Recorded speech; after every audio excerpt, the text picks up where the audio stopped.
جورتي جوتا.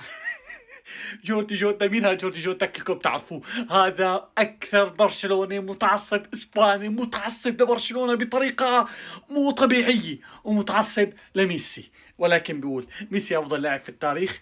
تمام، نتفق معاكم فيها، هيك بيقول هو. ولكن لامين يامال في عمر 17 سنة، شايل برشلونة على كتافه، شايل منتخب إسبانيا على كتافه، هذا هو كلامه.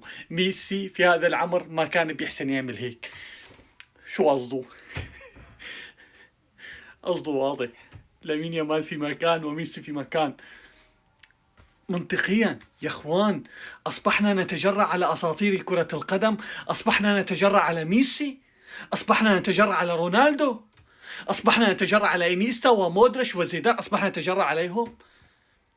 هذول اساطير، نتجرأ على ميسي؟ لا والله، لا والله. والله لو شو ما عمل لامين يامال مع محبتي له لن يتجاوز البرغوث ابو تياغو الفضائي. السلام عليكم.